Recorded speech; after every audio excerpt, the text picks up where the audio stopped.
Jubail, Saudi Arabia was once a small fishing village and, since 1975, has become the largest industrial city in the world, complete with a planned community established to support the largest petrochemical company in the Middle East.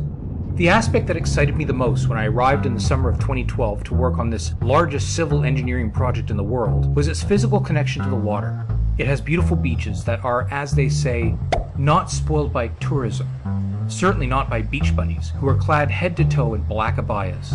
I had recently bought a kayak to explore the waterways of my home base in Canada, and thought Jubail might be an ideal place to continue with this hobby. However, it wasn't long before I noticed that as much as the beaches were a hub of inactivity, the waters gently rolling up to them were completely void of any small craft that didn't have any fewer than 2 engines. And of the 6 distinct harbors in Jubail, only 2 of them actually have boats in them. A couple of the other ones have boats, but they're derelict and they're up on the shore and they clearly haven't been used in a long time. I wondered, how is it that such a great resource goes so underutilized? Could it be the August heat? The Saudi Coast Guard confirmed that there are restrictions. One cannot put any craft in the water, single-man paddle kayak included, without first complying with a number of regulations.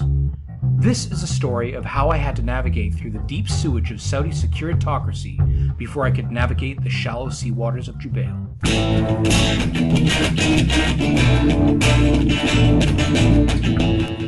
The Saudi Coast Guard confirmed that before one can launch a kayak in Jubail, one has to get a marine title deed or proof of ownership from the Ministry of Transport, get a work permit for Maritime Appliance or an operation permit from the Ministry of Transport, get a registration number for the seacraft from the Ministry of Transport, which requires giving the boat a name, and a marine appliance operator's license or a boat driver's license. So much for maintaining some assemblage of their simple maritime heritage. To put this into perspective, the list of things you need in order to put a kayak in the water in Canada is limited to 2 things, a kayak and a paddle. This explained the absence of small recreational pleasure craft in the area. Who in their right mind would bother? Apparently nobody, because at the time nobody ever had bothered. They say that everyone has to have a hobby, and as such I decided in June of 2013 that, until I could actually launch a kayak here, working my way through this list would become that hobby. It's no surprise that a supply of kayaks in the region is slim at best. Only one local shop here has 1 kayak, and they want $6,000 for it. In the 3 years that I lived in Jubail, it continues to be an impressive but useless decoration in their back wall. I was going to have to import one. A friend of mine in Doha recommended a high-end inflatable kayak made by a company in California. Deflated, it's the size and weight of standard coach airline luggage. It was ideal, so I ordered one.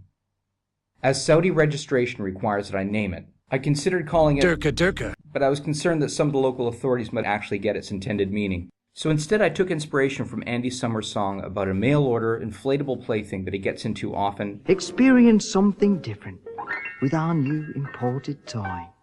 She's loving, warm, inflatable, and a guarantee of joy.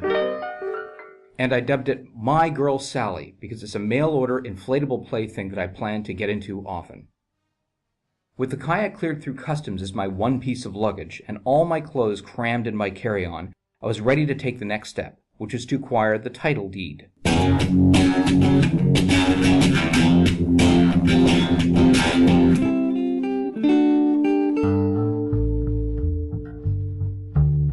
For this, I needed to provide a receipt with my name on it, a customs clearance letter, and photos of the watercraft taken from the front, sides, and back. As excessive as this seemed, it was actually the easiest part of the process. Next up, to acquire the work permit for Maritime Appliance.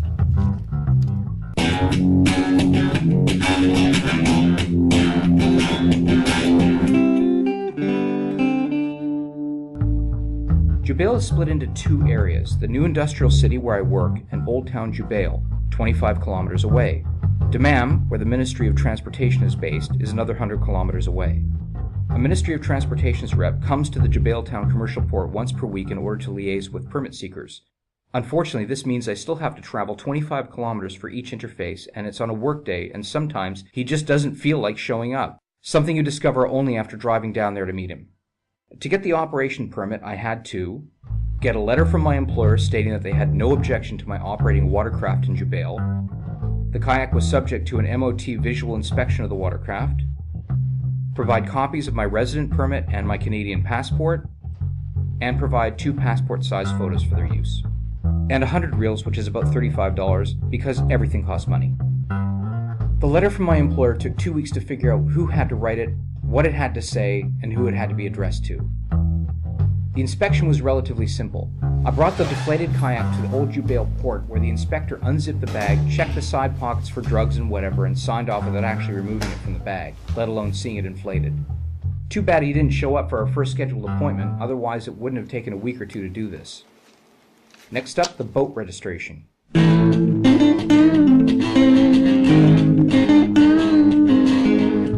Submit the boat name for Arabic translation, receive the registration number, then find a sign company somewhere in Old Jubail that happens to be open when you can get there so that they can make you a stencil. I had to convince him that 2-foot-tall letters would not work for my special type of Atlantic crossing cruise ship.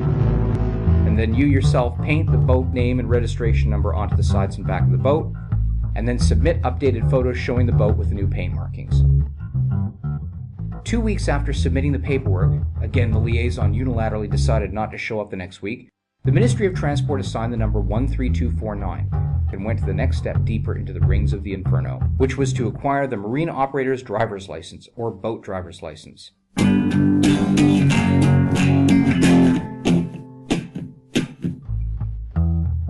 This is where things got weird. For this, I had to provide a certification of ability to swim. Fortunately, I just received PADI certification for scuba diving under the watch of a Saudi Coast Guard officer, making this the easiest hurdle to jump and the only time that I ever used WASTA. Then I was subject to an RC hospital medical testing, and then do a Coast Guard oral exam to prove my ability to operate a marine motor vehicle. For the medical testing, I had to go to the local hospital to clear an eye exam and have my blood type confirmed. Both of these tests are already part of the requirements for the Saudi car driver's license, which I'd had for less than a year at that point.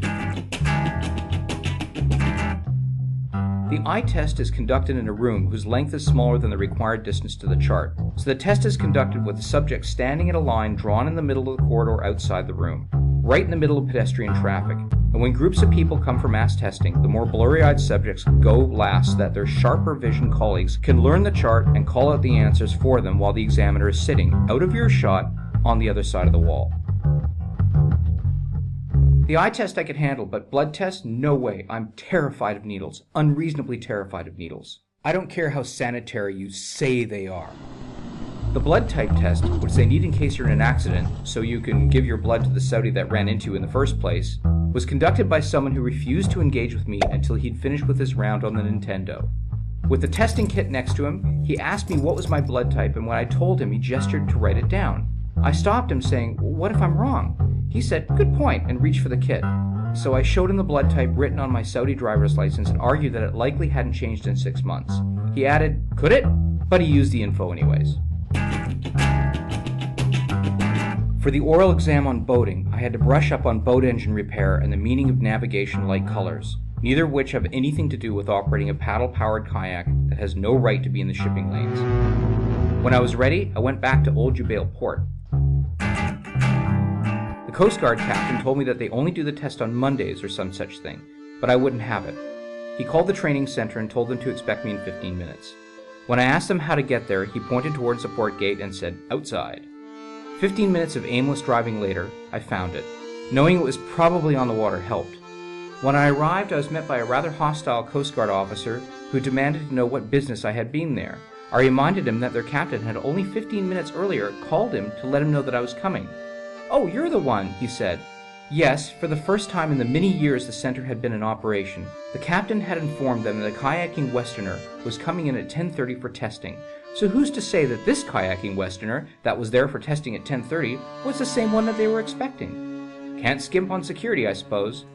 As it turned out, none of the 6 officers on duty was proficient enough in English to administer the test, so one of them simply asked me, "Do you know all about boating?" To which I responded, "Yes."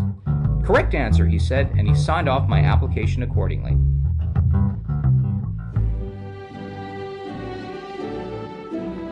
And now I was the proud bearer of a Saudi boat driver's license, permitted to captain my own kayak.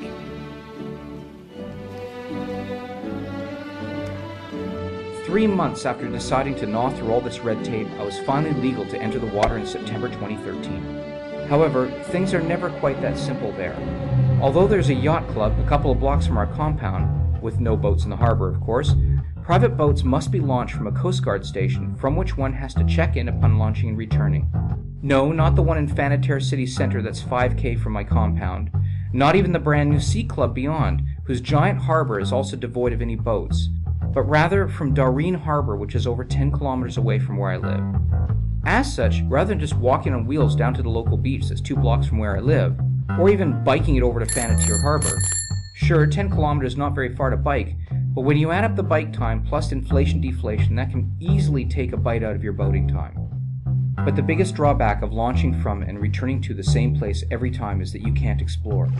The kayak's limited range means that by the time you get to a new place, you have to turn around and come back in order to ensure that you're back by dusk. This gets boring real fast. And yes, you do have to be back by dusk, even if you're kitted out for nighttime travel like I am. I've got lights in the back, reflectors everywhere, lights in the front, and I wear a vest.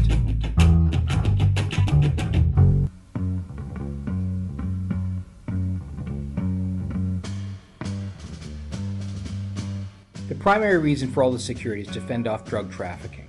Drug trafficking is punishable by death in Saudi Arabia, and so obviously they take it very seriously. However, all this extra security is completely unnecessary. The Jubail beaches are flanked by 2 large breakwaters that come to within about 2 kilometers from each other, 5 or 6 kilometers from the beach.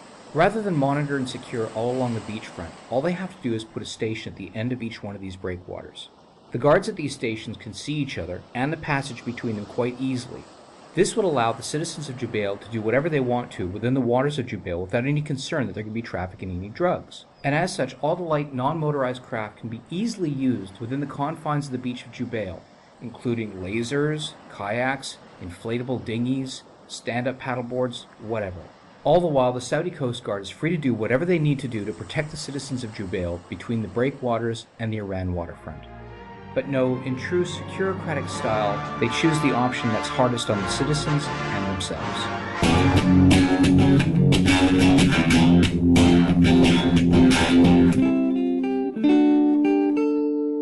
I mentioned earlier the Sea Club. It's a large luxury facility in the north end of Jubail with a huge new harbor that was built by local government for the purpose of accommodating casual recreational boating. The government even purchased and stored dozens and dozens of kayaks, lasers, and other small non-motorized craft for use by the public. Unfortunately, the government invested millions of dollars in the facility and resources without first studying the logistics. Although the club can get the deeds, operating licenses, and registrations for all these little boats, getting the average Mohammed to acquire a boat driver license from the Coast Guard just to borrow a sailboat 1 weekend per year is simply not feasible, at least not at a scale of demand to justify the investment in supply. Furthermore, the registration has to be tied with the boat driver's name, so that means that anybody who wants to borrow these boats has to have their name listed on the license for the boat, and that of course takes months. The Sea Club harbor remains empty, and the boats continue to collect dust in storage over 3 years plus since they were otherwise ready to go.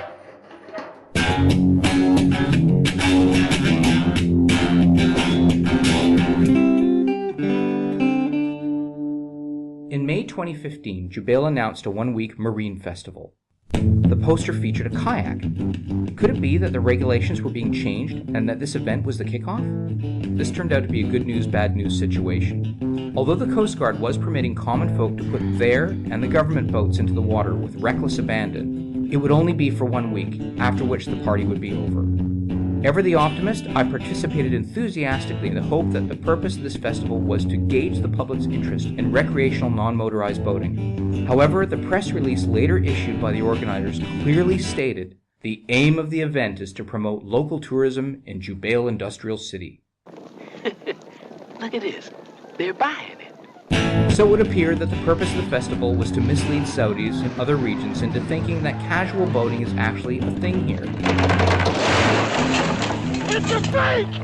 We've been suckered in! At least where I come from, we don't encourage American tourists to bring their own skis to Canada during the summer. They do that all on their own.